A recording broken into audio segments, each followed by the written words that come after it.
So imagine you're a hospital charge nurse, right? Okay. And it's the middle of a totally frantic Tuesday morning. You are just completely fed up with this broken, overly complicated staffing spreadsheet. Oh, we have all been there. The worst. Right. And in the past, that nurse really only had two options. You either just deal with the frustration or you submit an IT ticket that might get addressed in, I don't know, 6 months. If you're lucky. Yeah. Exactly. But today, that same nurse just opens a chat window, types out a few paragraphs describing what they actually need, and literally 3 minutes later, they have a fully functional, custom-built piece of software that solves the exact problem. It's wild. And they didn't write a single line of code, they just asked for it. Welcome to this deep dive. Today we are taking you, the listener, through a seriously fascinating piece of academic source material. Oh, yeah, it really is. We are looking at Module 6 from a healthcare administration course, HCA 445. And the focus of this module is simple app building with AI chat. So our mission for this deep dive is to explore how the barrier between having an idea for a software tool and actually building it has completely and utterly collapsed. And yeah, putting this into context is so crucial. Like if you've been following along with the progression of this specific coursework, you've already seen how artificial intelligence can be used for, drafting agendas or conducting That's research. like the basic stuff. Yeah, exactly. And even some light coding tasks, like asking an AI to write a really complex Excel formula to take the busy work out of a manager's day. Which is already super helpful. Definitely. But this module, it introduces an entirely different level of interaction. I mean, Right. we're moving far beyond asking a tool to just help with the task. We're looking at asking a free-tier AI tool to build a complete standalone application from scratch. Okay, let's unpack this. Because to understand how non-programmers are suddenly building actual software, we really have to talk about the completely new language they are using to do it. Oh, yes, the new terminology. Right. So the source text introduces this term that was coined in early 2025, vibe coding. And I just have to admit, vibe coding sounds like something a teenager does while listening to lo-fi hip-hop on YouTube, not like a serious administrative skill used in healthcare. No, I totally agree. The term definitely has a very casual ring to it. But it spread so rapidly through the tech world because it perfectly captures this process that just didn't previously have a label. Okay. You see, when you vibe code, you are not writing technical syntax. You aren't defining variables or establishing arrays or writing for loops. Nothing like that. None of it. You are literally just explaining the feel, the purpose, and the desired outcome of the software in plain, everyday language. So instead of trying to figure out like the exact JavaScript function needed to evaluate the Boolean state of a checkbox or whatever, Right. you just tell the AI, hey, I need a tool that lets a shift supervisor check off handoff items, and I want a big green confirmation box to pop up when everything is done. What's fascinating here is that this fundamentally shifts the required skill set. To understand how that works under the hood, we have to look at what large language models, or LLMs, are actually doing. Okay, Laerdani. Well, these models have ingested billions of lines of code, right alongside billions of human conversations. So they have learned to map semantic human meaning, the vibes, or the intent, directly to the underlying programming syntax. Wow. Yeah, so the AI knows that when a human says, make a big green confirmation box, the corresponding output requires specific HTML, some CSS for the styling, and JavaScript for that trigger logic. You know, it reminds me of the dynamic in a high-end restaurant kitchen. Vibe coding basically turns you into the executive chef. Oh, I like that analogy. Yeah, like you design the menu, you decide the flavor profile, and you taste the final dish to make sure it's right. But the AI is the line cook doing all the actual chopping, sautéing, and, the repetitive manual labor. Spot on. But I do have to push back a little here. Okay, go for it. But is just describing vibes really enough to build reliable software? I mean, it feels dangerously loose for something like healthcare administration, where you can't exactly afford mistakes. Well, the source material actually addresses that exact discomfort. Vibe coding isn't about being vague. Not at all. It requires a fundamental shift in your professional skill set. How so? It changes the core question you ask yourself. It goes from, do I know how to build this technically, to, can I clearly describe what this should do operationally? And answering that second question, well, that relies entirely on distinctly human skills. Like design thinking and really clear communication. Exactly. Along with deep domain expertise. I Yeah. mean, the AI does not know how a chaotic hospital step-down unit runs. It doesn't know what a shift supervisor actually needs to see during a patient handoff to ensure patient safety. Right.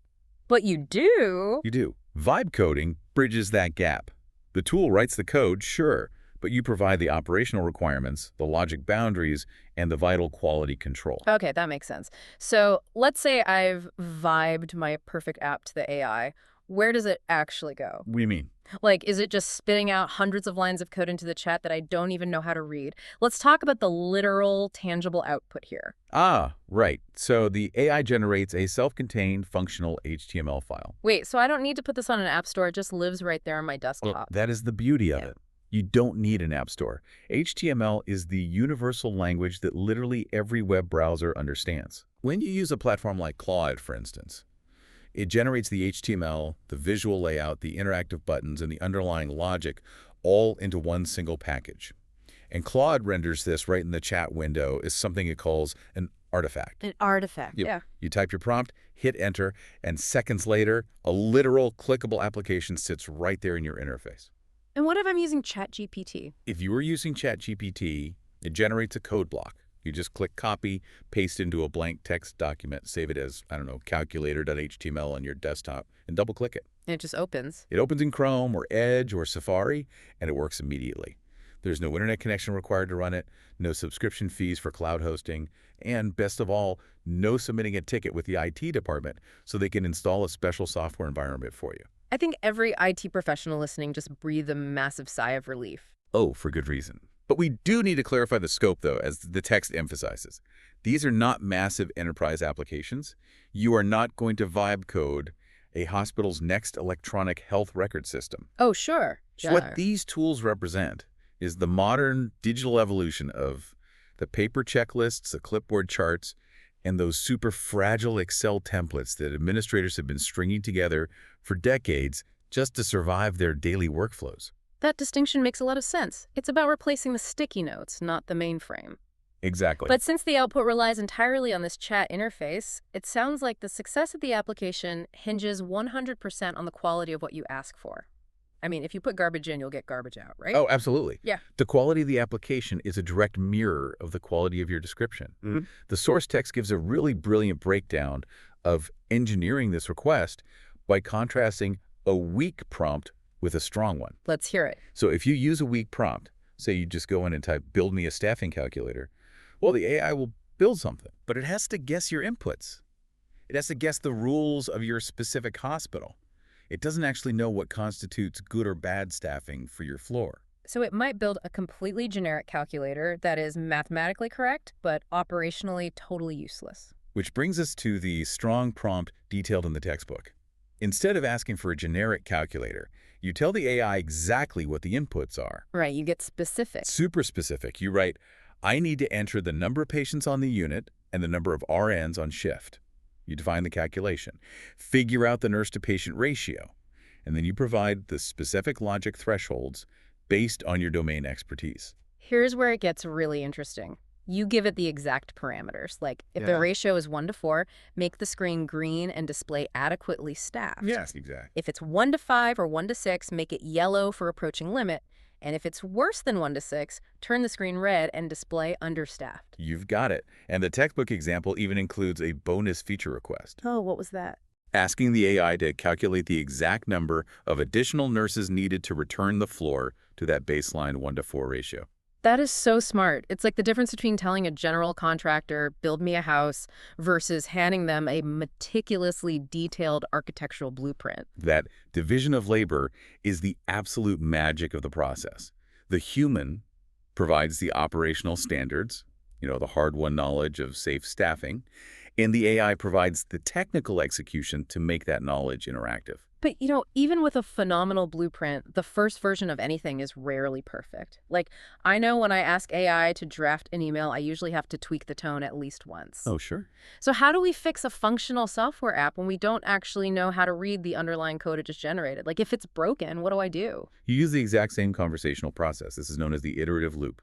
You simply talk to it. Talk to it. Yeah, you evaluate the gap between what you received and what you need, and you describe that gap in plain English. Okay, so if I load up that staffing calculator and the math works flawlessly, but the text is tiny and the layout is, I don't know, completely squished on my laptop screen, You don't need to go digging into the HTML to fix the CSS styling. I just tell it. You just reply in the chat. The layout is too narrow. Make it wider and increase the font size. Wow. Or, as the text points out, maybe that yellow warning color is hard to read against a stark white background. You just type, the yellow is too light, use a more visible amber. You can even change the functionality entirely on the fly. Like realizing, wait, charge nurses don't take a full patient load on this specific unit? Exactly. You can just go back to the chat and say, add a separate input field for charge nurses so they aren't counted in the main ratio. That is incredible flexibility. But I feel like it would be so easy to get greedy here, just continually asking the AI to add one more feature until the whole HTML file collapses under its own weight. That Homer Simpson car scenario is a very real trap. Just adding domes and horns until it's a mess. Right. If we connect this to the bigger picture, that urge to continually tweak and add features is exactly why knowing your limits is a crucial administrative skill. Because it's still just a basic file, right? Yes. The source text makes it very clear where vibe coding breaks down. It stops working effectively if your tool requires persistent data storage, multi-user access across different locations, or complex multi-step business logic. Because at the end of the day, it is just a single HTML file sitting on your computer. It can't securely remember what you typed into it yesterday, and it isn't syncing with a central hospital database. Right. When a problem requires persistent databases or secure multi-user environments, it has outgrown the chat window. Recognizing that boundary, knowing the difference between a personal utility tool and an enterprise system, is the exact moment when you need to stop vibe coding and submit an actual IT ticket. Okay, so to prove the utility of vibe coding within those appropriate boundaries, let's look at the actual tools the source material says a healthcare administrator can build in about 5 minutes. Oh, this is the fun part. It is, because this is where the theoretical concepts turn into practical magic. The text highlights 5 specific examples, and they are all just brilliant in their simplicity. Well, the first example is the shift handoff checklist. It tracks patient acuity, new admissions, and active alerts, forcing the user to check every single item off before giving a green completion confirmation. So no more loose pieces of paper getting lost on a clipboard. It creates a structured digital process for a critical daily task. Exactly. The next example is a budget variance calculator. A manager enters the budgeted line item and the actual spend, and the tool instantly spits out the dollar and percentage variance, clearly labeling it as favorable or unfavorable. Saving department heads from doing, like, back-of-the-napkin math or wrestling with Excel formulas during every finance meeting. Right. But I gotta say, my absolute favorite on this list is the meeting cost estimator. Oh, it is a profoundly revealing tool for organizational culture. It's incredible. So you enter the number of attendees in a meeting, their average hourly rate, and the duration of the meeting, and the tool calculates the actual dollar cost of that gathering in real time. It's a bit brutal, honestly. It is. It is literally like putting a running taxi meter in the middle of a boardroom table. I mean, imagine pulling that up on a projector to justify why a recurring 1-hour sync with 20 people should really be a 15-minute email. It visualizes hidden operational drag perfectly. It really does. Moving back to clinical operations, though, the text also mentions a training compliance tracker. This takes employee certification days and flags anyone who is 30, 60, or 90 days out from expiring using color-coded alerts. Super useful. And finally, there's the patient satisfaction score translator. This one is so smart. I love this one. It takes those highly complex HCA, HPS numerical domain scores, which, let's be honest, look like a foreign language to most floor staff, and converts them into plain English summaries of what the score actually means practically for patient care. What all these examples share is how deeply they empower managers. For decades, administrators have been passive consumers of technology. Right, you get what you're given. Exactly. If a workflow was frustrating, you just had to adapt to the friction. But now, administrators have the tools to become active problem solvers for their own teams in real time. But with that newfound power to instantly manifest software comes a pretty heavy professional responsibility. Oh, definitely. Because at the end of the day, your name is on this code. The AI generated it, sure, but you are the one distributing it to your staff. You are responsible for ensuring it works safely. This raises an important question, and it brings us right to the core theme of accountability discussed in the text. Trusting a tool you didn't personally code does not mean trusting it blindly. So what does this all mean? How can you genuinely trust a tool that you didn't personally code? Trust comes from rigorous testing. You must apply the exact same professional judgment to this HTML file that you would to a formal clinical report or a departmental budget spreadsheet. So how does a non-programmer go about testing software? Well, you start by testing known values. Take the staffing calculator we discussed. You plug in 20 patients and 5 nurses. You already know in your head the ratio should be 1 to 4, and the screen should turn green. Okay. If it does, the core logic is sound. Then you test 20 patients and 3 nurses. It should calculate 1 to 6.7 and turn red. But testing the expected outcomes isn't enough, right? You also have to try and break it. Yes, you have to hunt for the edge cases. Like, what happens if a totally stressed out supervisor accidentally enters 0 nurses? Does the app completely crash? Does it give some bizarre infinity error? You also have to consider what happens if they enter a negative number, or if they accidentally hit submit while leaving a field completely blank. You have to discover these failure points and ask the AI to build in safeguards before your team ever touches the tool. Right. And then there is the massive data privacy aspect. The text explicitly mentions the risks of sharing tools that contain sensitive information. Oh, this is huge. Take that training compliance tracker we just talked about. If an administrator asks the AI to bake actual employee names and certification statuses directly into the code of the HTML file, that creates a major liability. Massive. You can't just casually email that file around the department. No, you have to deeply consider where that file lives, who has access to it, and what data is hard-coded into it. AI gives you incredible speed, but it does not absolve you of administrative responsibility or HATIA Act compliance. Wow. It's just a massive paradigm shift. The barrier between seeing an operational problem and having a working digital solution has vanished. The necessary skill is no longer technical execution. It's human judgment, design thinking, and domain expertise. It's a whole new world. But pulling all of this together, there is a lingering implication here that the text hints at, which is really worth chewing on. Right. If every single manager and administrator in a hospital is suddenly vibe coding their own highly customized micro tools to run their specific workflows, what happens to organizational standardization? I mean, we could be entering a massive new era of shadow IT. Shadow IT.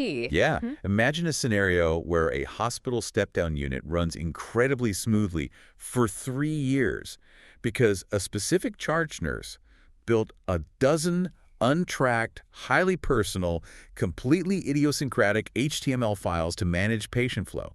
And those files sit entirely on that nurse's local laptop. Oh man, that sounds like an auditor's absolute nightmare waiting to happen. What happens when that nurse goes on a 2-week vacation? Exactly. Or gets promoted to a different department, the new manager walks in, and the whole unit's workflow just grinds to a halt because nobody else has the files or even understands the logic behind how they work.